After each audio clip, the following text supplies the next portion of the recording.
It is the second day of Pirate Jam. Had a bit of progress yesterday. Looks like all the computers are working, and the guys are now going to take the morning to do a little bit of exploration. So we'll pass it over to Jamie to tell us what's going on. We are taking the guys and gals up to the waterfall. It's a really nice walk. If you've seen any of the Follow the Boat vlogs, you'll know that American and I did this last year and we had a really good time. Very adventurous. There's some caves with bats in them. It's a beautiful walk through the jungle, and at the very end is a waterfall. And if you're really ambitious, you can actually climb above the waterfall to the top of the mountain. But these guys have got work to do, so this is just a little bit of exercise to get them away from the computers, and then come back this afternoon for some more jamming.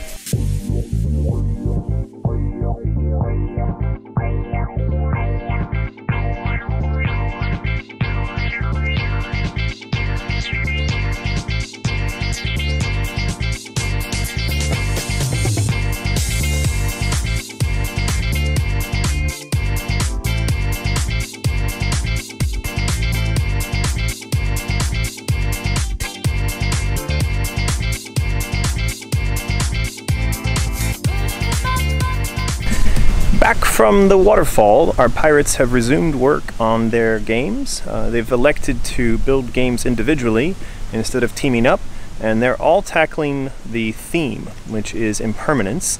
Each of them has a different take on why and how they're going to apply that to the game. So we're going to sit down and talk to them for a minute about how they're tackling impermanence and how that's going to end up inside of their game. The theme of impermanence, I'm trying to make a plant simulator, kind of go through the process of things being introduced into the world, going through a life cycle, and then dying and kind of creating new life after that. So I'm trying to make a game with no win state. It just kind of keeps going, living around you and that sort of thing. And it's trying to make a beautiful environment or a beautiful world through embracing impermanence and having things kind of go through their life cycle by affecting time, making things grow faster, making things die quicker, trying to create an environment based on that.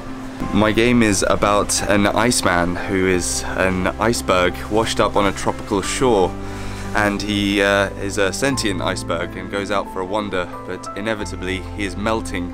So he is an impermanent iceberg man, and it's his last little voyage, holiday, and exploration of this new land before finally melting into nothing. You can walk around, get some shade, and maybe try and last a little bit longer, but inevitably you will melt into a puddle, and that is the Iceman's destiny.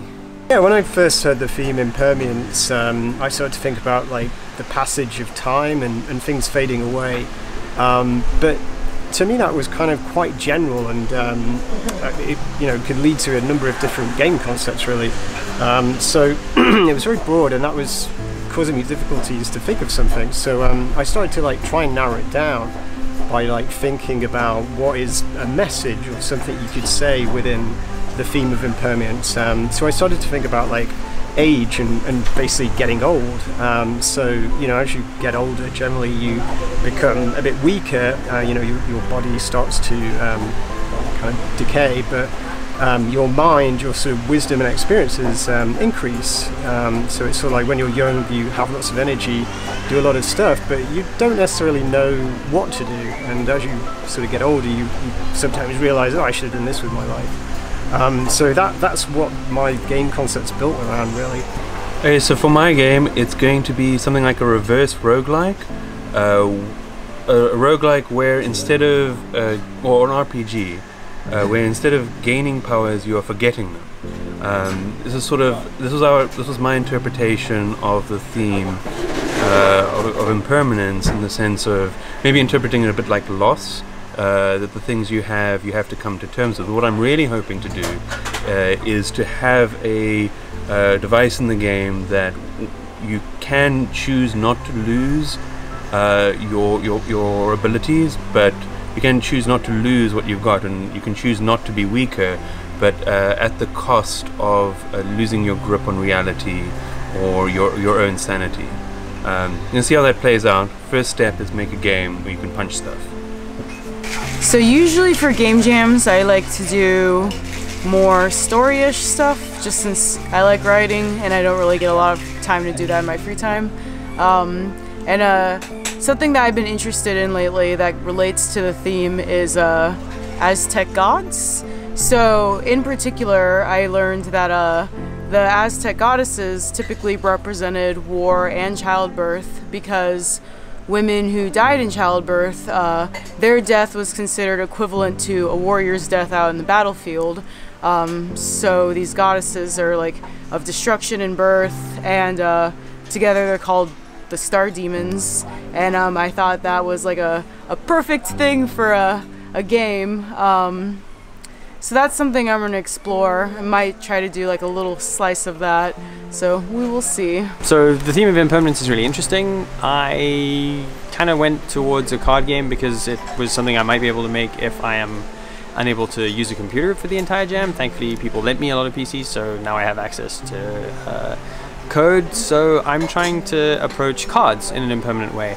Most people would do things like try and burn cards or discard cards, but I thought, well, if I do have a computer, then I can make cards that don't stay the same when you play them. So what if cards represent your actual sort of like elements of a giant mech, and those can get damaged and destroyed, and as you play them you have to either repair them or fix them or whatever. And then the concept of mechs themselves kind of being these like weird ablative hunks of armor and giant weapons, and that's actually turning out quite interesting.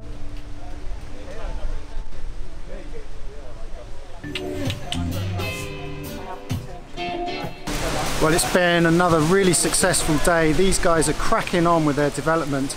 A couple of them have even got some playable games already, and that's in the space of a day or so. But as you can see and hear around us, it's been really, really windy. This is good for sailing, but this is bad for sleeping, because last night when we were out at anchor, the boats were doing this. And there were a few sore heads this morning, not just from one too many drinks, but from a little uncomfortable sleep. So this wind is going to keep going for the next week or so. So tomorrow we're going to be sailing up to Long Beach, which is also known as Guangdao, and I'm hoping for a very fast race against synchronicity. Who's going to win?